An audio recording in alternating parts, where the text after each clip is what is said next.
Episode की starting में हम देखते हैं कि केक्सीन और मिनकाय लू के रिजाइन वाली न्यूज़ देख रहे होते हैं। केक्सीन मिनकाय से पूछती है कि आखिर लू करना क्या चाह रहा है। मिनकाय कहता है वो इस समय हमसे भी बुरी सिचुएशन में है। केक्सीन कहती है साफ शब्दों में कहो तो मॉम सबसे ज़्यादा स्मार्ट हैं। उन्होंने लू की कैपेबिलिटीज़ को टेस्ट करने के लिए हमारा फ़ायदा उठाया और फिर उन्होंने लू को बढ़ाने के लिए पूरी ताकत लगा दी। लेकिन क्या सच में लू ऐसे ही हार मान गया? मिनकाय कहता है मॉम बस चाहती हैं कि हम अच्छा बिहेव करें और बिना एफर्ट के बेनिफिट लेने में कुछ भी गलत नहीं है। केक्सीन कहती है लू हार गया लेकिन क्विंचू प्रमोट हुआ और इससे हमें कोई बेनिफिट नहीं मिला है। मिनकाय कहता है तो फिर हमें क्या करना चाहिए? केक्सीन कहती है थोड़ा वेट करो और मैं देखना चाहती हूँ कि आखिर मॉम उस क्विंचू से कैसे निपटती हैं। आगे क्विंचू हुआ से मिलने आया होता है। वो हुआ को एक फाइल देता है जिसमें पिन शैंग के सारे पास कोलैबोरेशन प्रोजेक्ट्स होते हैं। हुआ कहती है लू ने तुम्हें वो शेयर दे दिए जो उसके पास थे, ये सोचकर कि तुम दया दिखाओगे, लेकिन अनएक्सपेक्टेडली ये पिन शैंग के खिलाफ तुम्हारा हथियार बन गया। क्विंचू बताता है कि पिन शैंग के करंट पार्टनर्स अपने शेयर बेचकर ईहुआ के साथ काम करना चाहते हैं। हुआ कहती है तुमने बहुत मेहनत करी है और मैं अपने ग्रेट कंट्रीब्यूटर को निराश नहीं कर सकती। इसीलिए वो क्विंचू को शेयर ट्रांसफर एग्रीमेंट देती है और कहती है मैंने इसे अपने बड़े बेटे के लिए तैयार करा था, लेकिन अब मुझे उससे कोई एक्सपेक्टेशन नहीं है, इसीलिए हुआ वो एग्रीमेंट उसे दे देती है। क्विंचू उसके लिए हुआ को थैंक्स कहता है। फिर वो हुआ से पूछता है कि क्या मैं एंशिएंट एली रिनोवेशन प्रोजेक्ट को हैंडल कर सकता हूँ, क्योंकि मैं अंकल मिंडे का सन इन लॉ बनना चाहता हूँ। जिस पर वो उसकी बात से अग्री हो जाती है और कहती है मैं साथ में सेलिब्रेट करने के लिए तुम्हारा वेट करूंगी। नेक्स्ट सीन हमें 2 महीने बाद का दिखाया जाता है। बुरान अपनी मॉम का चेकअप करवाने हॉस्पिटल में आई होती है। वो डॉक्टर माँ से बातचीत कर रही होती है। फिर वो उनसे पूछती है कि क्या आपने हाल ही में लू को देखा है, क्योंकि मैं काफ़ी टाइम से उससे कांटेक्ट में नहीं हूँ, और क्या आपको उसका कोई भी न्यूज़ है। डॉक्टर माँ उससे सॉरी कहती हैं और बताती हैं कि लू ने तुम्हारी मॉम का मेडिकल अपॉइंटमेंट लेने के लिए मुझसे 2 महीने पहले कांटेक्ट करा था और मैंने उसे उसके बाद से नहीं देखा है और ये भी नहीं पता कि वो कहाँ है। और फिर डॉक्टर माँ वहाँ से चली जाती हैं। बुरान अपने मन में लू के बारे में सोच रही होती है कि आखिर वो इतना इर्रेस्पॉन्सिबल कैसे हो सकता है और अपना प्रोजेक्ट और अपनी सिस्टर को छोड़कर कैसे गायब हो सकता है। इसके बाद बुरान क्विंचू को मैसेज करके कहती है कि मैं प्रोजेक्ट कंप्लीट करने के लिए फिर से पिनशांग जाना चाहती हूँ। आगे पिनशांग में सीकी अपने ऑफिस में होती है, तभी वहाँ क्विंचू आता है। वो उससे पूछता है कि तुम यहाँ क्या कर रहे हो। क्विंचू कंपनी मर्जर वाली एग्रीमेंट की फाइल उसके टेबल पर रख देता है और कहता है कि मैं यहाँ डिस्कशन करने के लिए आया हूँ। सीकी कहती है जिस प्रोजेक्ट के लिए पिनशांग ने इतनी मेहनत करी थी उसके कंप्लीट होने से पहले ही उससे तुमने ले लिया और तुम्हारा जैसा कोई नहीं है। क्विंचू कहता है अगर ये कंपनीज एक साथ हो जाएंगी तो ये सोसाइटी के लिए बहुत अच्छा होगा और तुम्हारे अंडर में पिनशांग के सारे कॉन्टैक्ट्स ईहुआ में ज्वाइन हो चुके हैं, और अगर तुम पिनशांग नाम के बड़े ब्रांड को बचाना चाहती हो तो कंपनी को ईहुआ के साथ मर्ज करना ही बेहतर होगा, और अगर तुमने ये अपॉर्चुनिटी भी गंवा दी तो पिनशांग की हालत लो ग्रुप से भी ज़्यादा खराब हो जाएगी। इसके बाद सीकी कंपनी मर्जर एग्रीमेंट वाली फाइल पर साइन कर देती है। फिर क्विंचू उसे बताता है कि एंशिएंट एली रिनोवेशन के लिए मैंने यहाँ पर बुरान को बुलाया है, और फिर वहाँ पर बुरान आ जाती है। बुरान को देखते ही सीकी को गुस्सा आ जाता है और वो कहती है कि मैं इस बात से सहमत नहीं हूँ, जिस पर क्विंचू कहता है इसके अलावा तुम्हारे पास और कोई चारा नहीं है और लू को गए हुए कितना टाइम हो गया है, और भले ही तुम इस बात से अग्री हो या नहीं, लेकिन अब ये चेंज नहीं होगा। इसके बाद सीकी गुस्से वाली नज़रों से बुरान को देखकर वहाँ से चली जाती है। क्विंचू बुरान को कहती है कि चलो मेरे साथ तुम्हारे न्यू ऑफिस में। फिर जब क्विंचू उसे उसके न्यू ऑफिस में लेकर जाता है तो वो लू का ऑफिस होता है, जिस पर बुरान उस ऑफिस में काम करने से मना कर देती है। तब क्विंचू कहता है कि अगर मैंने पिनशांग छोड़ दिया तो याओ तुम्हें टॉयलेट साफ करने का काम देगी, इसीलिए इस पोजीशन में बैठकर तुम एंशिएंट एली का काम आराम से कर सकती हो। आगे मिंडे समुद्र के किनारे पर लू मिंगियू को याद कर रहा होता है और फिर वहाँ पर क्विंचू आ जाता है। मिंडे मिंगियू से कहता है तुम्हारा बेटा तुमसे मिलने आ गया है। फिर वो क्विंचू से कहता है तुम्हारे डैड की राख इस समुद्र में बिखरी हुई थी। क्विंचू कहता है कि उस फेथलेस आदमी की राख से मुझे कोई मतलब नहीं है, वो बस मुझे मेरी मॉम की पेनफुल मेमोरीज को याद दिलाती हैं। मिंडे कहता है मैं जानता हूँ तुम अपने डैड से नफरत करते हो, लेकिन मैं तुम्हारा गुड नेचर के बारे में भी जानता हूँ, और अगर सच में तुम्हें अपने डैड से नफरत होती तो तुमने अपना बदला लेने के लिए बहुत पहले ही बुरान का यूज़ कर लिया होता, लेकिन तुमने ऐसा नहीं करा। क्विंचू कहता है यानी आप हमेशा से जानते थे, जिस पर मिंडे कहता है मैं तुमसे तुम्हारे डैड के बारे में बात करना चाहता हूँ, लेकिन वो मना कर देता है। फिर भी मिंडे उसे बताते हैं कि जब मिंग यू बैंकरप्ट हो गया था तो तुम्हारी मॉम ने उसे कांटेक्ट करा था और वो सब कुछ छोड़ने को तैयार थी जो उसने तुम्हारे लिए छोड़ा था, इसीलिए ताकि इतने मुश्किल समय में उसकी हेल्प कर सकें। और अगर उस वक्त वो सारी प्रॉपर्टीज तुम्हारे नाम के अंडर बेच देती तो भी मिंग यू का बिजनेस बच नहीं पाता और तब तुम्हारी फ्यूचर सिक्योरिटी भी खत्म हो जाती। इसीलिए मिंग यू ने तुम्हारी मॉम से ये सब करने के लिए मना कर दिया। फिर वो उसे ये भी बताता है कि क्या तुमने कभी ये नहीं सोचा कि तुम्हारी मॉम अब्रॉड में अकेली थी, तो फिर उन्होंने इतने हाउसेस कैसे अफोर्ड करे। दरअसल मिंग यू ने मुझसे एक बार कहा था कि वो और तुम्हारी मॉम मिसअंडरस्टैंडिंग की वजह से अलग हुए थे। क्विन शू को लगता है कि मिंडे सिर्फ उससे बहाने बना रहे हैं, लेकिन मिंडे कहता है मैंने बस तुम्हें वही बताया जो मैं जानता था, और फिर वो वहाँ से चले जाते हैं। इसके बाद क्विन शू को रियलाइज़ होता है और उसकी आंखों में आंसू आ जाते हैं और फिर वो अपने डैड के लिए समुंदर की ओर सर झुकाता है और ये सब कुछ मिंडे भी पीछे से देख रहा होता है। आगे वो रान अपने घर आई होती है और लू को कॉल लगाती है, लेकिन उसका कॉल नहीं लगता। फिर अचानक से वो लू को अपने घर में देखकर शॉक हो जाती है। वो उससे मिलते ही ढेर सारे सवाल पूछने लग जाती है, जिस पर वो कहता है कि मैंने पब्लिकली रिजाइन कर दिया है, इसीलिए अब से मैं कुकिंग ही करूँगा और यहाँ आने के अलावा मेरे पास कोई दूसरा ऑप्शन नहीं था। लेकिन बू रान उसे अपने घर से जाने के लिए कहती है और तभी लू बू रान को उसके डैड से बात करवाता है और उसके डैड ने ही लू को बुलाया होता है क्योंकि बू रान की मॉम की तबीयत ठीक नहीं होती है और वो हॉस्पिटल में एडमिट होती हैं। इसीलिए उसके डैड वहाँ हॉस्पिटल में होते हैं और वो बू रान को चिंता नहीं करने के लिए कहते हैं। फिर लू बू रान से पूछता है कि क्या तुम पिनशांग की हेल्प करना चाहती हो, जिस पर वो कहती है कि ये मत सोचना कि ये सब मैंने तुम्हारे लिए करा है, मैंने ये सब सिर्फ एंशियंट टैली और याओ के खातिर करा है। लू वो रान को थैंक्स कहता है और बताता है कि अब से मैं घर पर तुम्हारे लिए खाना बनाया करूँगा और तुम वर्क करा करोगी। ये सुनकर वो रान नाराज होकर वहाँ से चली जाती है। आगे हमें पिनशांग में मीटिंग का सीन दिखाया जाता है। वहाँ बू रान सीकी को रेनोवेशंस के बारे में पूछती है, जिस पर वो कहती है कि मैं पुराने वुडन पार्ट्स को बदलने के लिए तैयार हूँ, लेकिन न्यू मटेरियल से नहीं, क्योंकि अगर मेरा ब्रदर यहाँ होता तो वो भी इस बात से अग्री नहीं होता। इसके बाद दूसरे सभी एम्प्लॉयज के जाने के बाद सीकी बू रान से कहती है, तुम मेरे ब्रदर की चेयर पर बैठी हो, लेकिन मेरी बॉस बनने की कोशिश मत करना।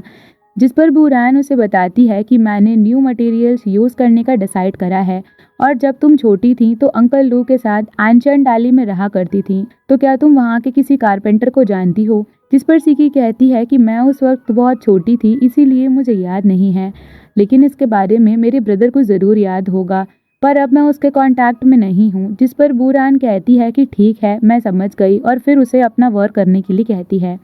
जाते टाइम सीकी बू रान से कहती है, मुझे लगता था कि तुम लू से बहुत ज़्यादा प्यार करती हो, लेकिन जैसे ही उसने अपनी पोजीशन छोड़ी तुमने क्विन शू के साथ मिलकर उसकी पोजीशन छीन ली, इसीलिए मैं कभी कभी तुम्हें समझ नहीं पाती हूँ। जिस पर वो कहती है, तुम्हें जो सोचना है वो सोचो, मैं इस प्रोजेक्ट को अच्छे से करना चाहती हूँ। इसके बाद नाइट में बू रान पिनशांग में ओवर टाइम काम कर रही होती है, इसीलिए लू उसके लिए डिनर लेकर आता है और तब क्विन शू उसे ऑफिस में अंदर जाने से मना कर देता है, लेकिन फिर भी लू अंदर चला जाता है। लू बू रान को खाना दे देता है और क्विन शू लू को सिक्योरिटी की धमकी देकर जल्द से जल्द वहां से जाने के लिए कहता है और फिर बू रान के कहने पर लू वहां से चला जाता है। आगे क्विन शू बू रान को घर ड्रॉप करने जाता है और रास्ते में वहाँ लू भी पैदल जा रहा होता है, लेकिन क्विन शू की नज़र उस पर नहीं पड़ती है। फिर क्विन शू के जाने के बाद लू बू रान के पास आ जाता है और वो दोनों एक साथ घर के अंदर जा रहे होते हैं। रास्ते में बहुत अंधेरा होता है, इसीलिए बू रान का पैर बार बार मुड़ रहा होता है और तब लू उसे अपनी पीठ पर बिठाकर ले जाता है। फिर वहाँ पर ढेर सारे फायरफ्लाइज आ जाते हैं और उन्हें देखकर लू और बू रान दोनों बहुत खुश होते हैं। नेक्स्ट डे बू रान के रिनोवेशन के लिए कारपेंटर्स के साथ मीटिंग होती है। इधर सीकी भी लगातार लू को मैसेज कर रही होती है, लेकिन वो उसे कोई जवाब नहीं देता और बू रान के घर पर अपने ही कामों में बिजी होता है। इसके बाद बू रान को एंशियंट टाली कंस्ट्रक्शन प्रोजेक्ट का अप्रूवल का नोटिस आ जाता है और सभी एम्प्लॉयज़ और सीकी भी बहुत खुश होते हैं। फिर बू रान और सीकी दोनों टेरेस पर एक साथ होते हैं। बू रान उससे कहती है, प्रोजेक्ट अब फिर से चालू हो चुका है, इसीलिए अब मैं जा सकती हूँ और अब ये सब कुछ तुम्हारे ऊपर है सीकी। जिस पर वो कहती है कि तुमने मेरे बेनिफिट के लिए बहुत कुछ करा है बू रान उसे बताती है कि मैंने ही क्विन शू को कहा था कि वो मुझे पिनशांग में आने दे और ये प्रोजेक्ट फिर से चालू करने दे, क्योंकि मैं पिनशांग को तुम्हारे और लू के खातिर बचाना चाहती थी और अगर मैं ऐसा नहीं करती तो मुझे हमेशा से रिग्रेट और गिल्ट रह जाता। सीकी कहती है, जब तुम पिनशांग में आई थी तो मुझे तुम्हारे डिजाइन्स बहुत पसंद आई थी, लेकिन टाइम के साथ मैंने हमेशा से तुम्हें गलत समझा और इसी वजह से मेरा दिल तुम्हारे लिए नफरत और जेलसी से भर गया। जिस पर बुरान कहती है कि मैं समझ सकती हूँ। इसके बाद सीकी को अपनी सारी गलतियों का रियलाइजेशन हो जाता है और फिर वो बुरान से माफी मांगती है और उन दोनों के बीच सब कुछ ठीक हो जाता है। बुरान उसे ये भी बताती है कि तुम्हारा ब्रदर लू गायब नहीं हुआ है और वो मेरे ही घर पर रह रहा है, जिसे सुनकर सीकी को बड़ा शौक लगता है। आगे नाइट में बुरान जब अपने घर आती है तो वहाँ हमेशा की तरह अंधेरा ही हुआ करता था, जिससे उसे काफी दिक्कत होती थी और इसी वजह से लू ने उसके लिए पूरे रास्ते पर लाइट्स लगा दी होती हैं, जिसे देखकर बुरान बहुत ज्यादा खुश होती है। फिर वहाँ लू आता है और उससे कहता है कि अब इससे तुम्हें आने में कोई दिक्कत नहीं होगी और तुम्हारा पैर भी नहीं मुड़ेगा। फिर वो उसका हाथ पकड़कर उसे अपने साथ ले जाता है। लू बुरान से माफी मांगता है क्योंकि अचानक से उसने रेजिग्नेशन दे दिया और गायब हो गया और इसी वजह से बुरान परेशान हो गई थी। फिर बुरान भी सब कुछ भूलकर उसे माफ कर देती है और वो दोनों किस करते हैं कि बुरान अपने बेडरूम में होती है और लू उसके पास एक फाइल लेकर आता है। लू कहता है, ये मिस्टर वैंग के पड़ोसी के घर का ब्लूप्रिंट है और मेरे हिसाब से तुम इसे डिजाइन करने में हेल्प करोगी। इसके लिए बुरान एग्री हो जाती है। फिर वो दोनों एक साथ काफी अच्छा टाइम स्पेंड करते हैं। नेक्स्ट डे मिंडे और क्विंशू एक साथ एक रेस्टोरेंट में ड्रिंक कर रहे होते हैं और वहाँ लू भी आकर उन्हें ज्वाइन कर लेता है। क्विंशू लू से कहता है, मैंने सुना है तुमने बुरान के लिए स्ट्रीट पर लाइट्स लगाई हैं ताकि उसे दिक्कत ना हो। और लू कहता है, और अब से देर रात तक घर आने में उसे कोई डर नहीं लगेगा। क्विंशू कहता है, बुरान के बिना मैं तुम्हारे साथ काम नहीं कर पाता। लू कहता है, मैं तुम्हारे साथ काम करके खुश हूँ। फिर हमें एक फ्लैशबैक का सीन दिखाया जाता है। जब लू क्विंशू से मिला होता है तो उसने एक डील रखी होती है कि पिनशांग के छोड़ने के बाद वो जो चाहे कर सकता है, लेकिन इसमें बुरान को इन्वॉल्व नहीं कर सकता। फिर क्विंशू भी मान जाता है और कहता है, मैंने तुम्हें नीचे गिराने का सोचा था, लेकिन अब हम एक ही सिचुएशन में हैं और अब ये बहुत बोरिंग हो चुका है। प्रेजेंट में लू मंडे से कहता है, आपको क्विंशू को सबक सिखाना चाहिए। जब हुआ ने इसे ढूंढा था तो हम दोनों ई हुआ को एक साथ डील करने के लिए अग्री हो गए थे, लेकिन उस टाइम इसने मेरे साथ गड़बड़ कर दी। क्विंशू कहता है, जब तुमने मेरे साथ डील करी थी तो तुमने मुझे इस बारे में कुछ भी नहीं बताया था कि तुम बुरान के वहाँ शिफ्ट हो रहे हो। फिर मिंडे उन दोनों से कहते हैं, अगर आज मिंगयू जिंदा होता तो वो तुम दोनों को इस तरह देखकर बहुत खुश होता। क्विंशू मिंडे से कहता है, आज मैं अपने डैड के बिहाफ में आपको थैंक यू कह रहा हूँ और आपने इन सालों में सही काम करे हैं। इसके बाद लू भी मिंडे से थैंक यू कहता है और फिर वो तीनों एक साथ चीयर्स करके ड्रिंक पीते हैं। लू क्विंशू से कहता है, हमारे प्लान के अकॉर्डिंग तुम्हें वो मिल गया जो हमें चाहिए था। क्विंशू कहता है, पहले तुमने मुझे ई हुआ में एंटर करने के लिए पिनशांग को एक सीढ़ी के रूप में यूज किया और हुआ ने मुझ पर पूरा भरोसा भी कर लिया और मिंडे के गाइडेंस की वजह से ई हुआ की गंदी लॉन्ड्री ढूंढना मुश्किल नहीं हुआ।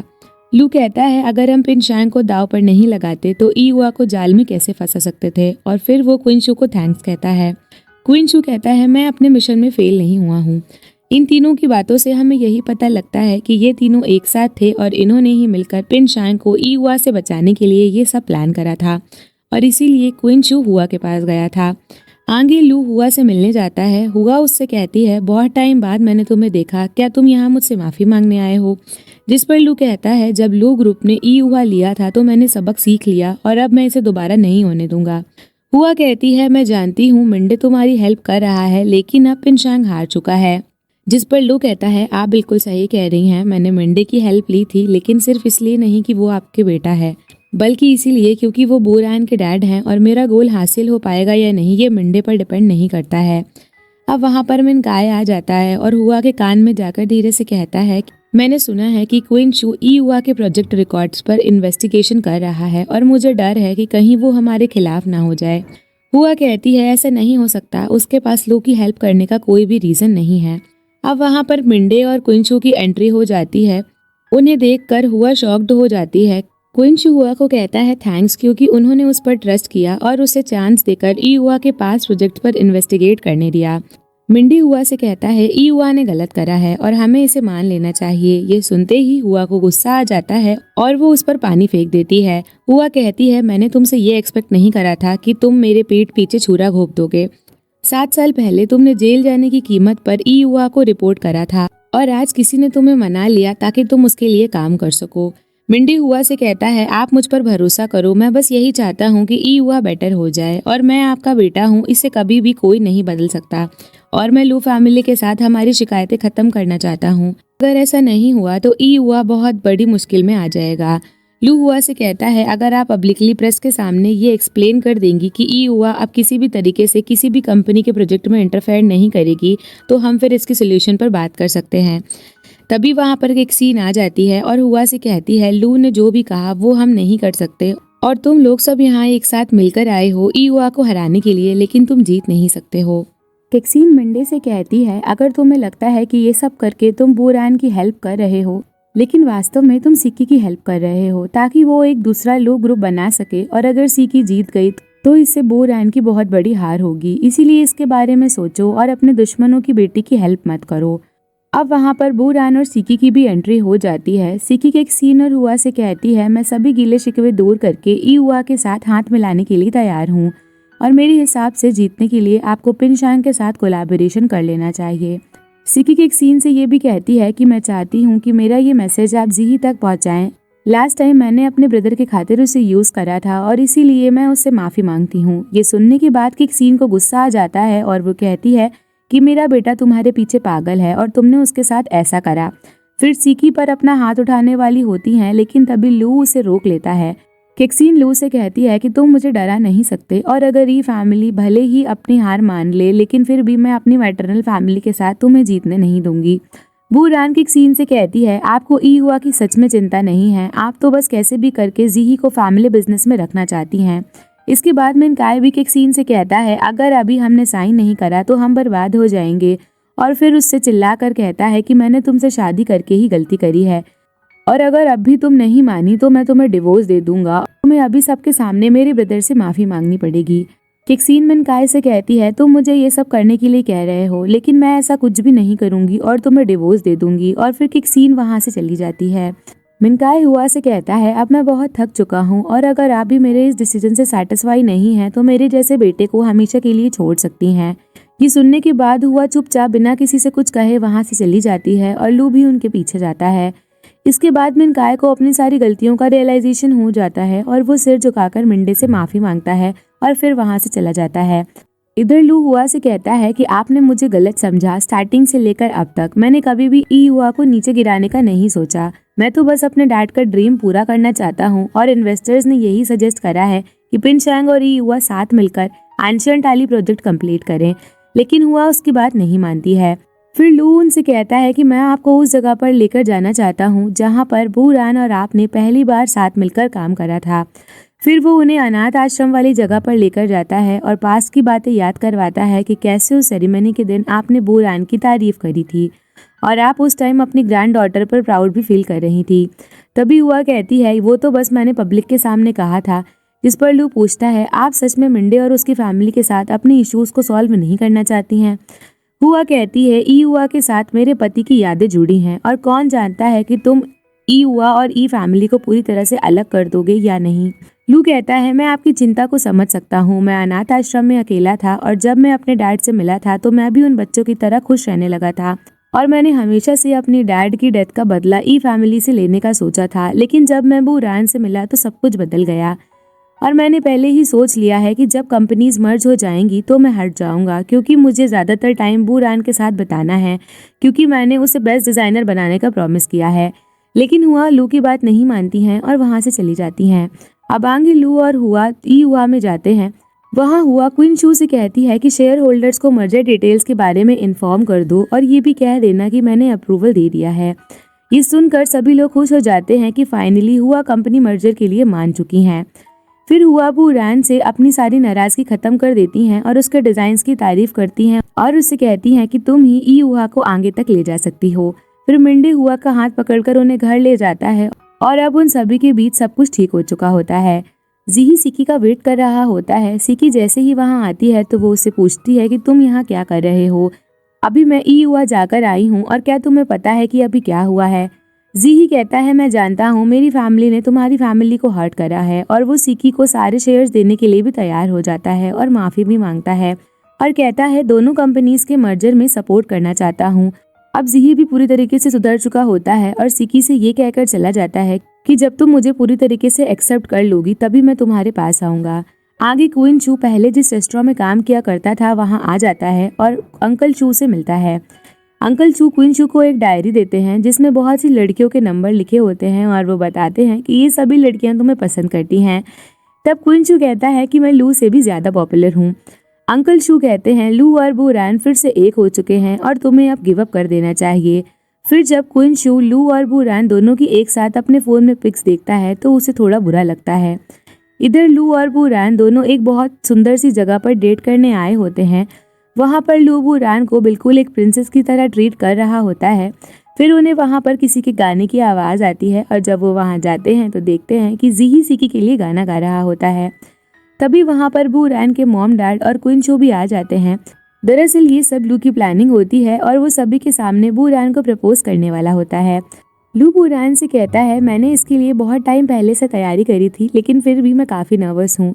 फिर वो कहता है तुमसे मिलने से पहले मैं किसी पर आसानी से भरोसा नहीं कर पाता था लेकिन तुमसे मिलने के बाद मुझे अपनी लाइफ का मतलब समझ में आ गया है। और फिर वो उसके साथ पास्ट में बिताए हुए पलों को याद करने लग जाता है और फिर लू उसे सबके सामने आई लव यू कहता है और शादी के लिए प्रपोज करता है।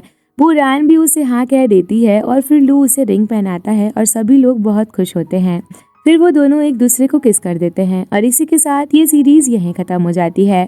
तो दोस्तों अगर आपको ये वीडियो पसंद आया हो तो इसे लाइक करें, शेयर करें और चैनल को सब्सक्राइब करना ना भूलें।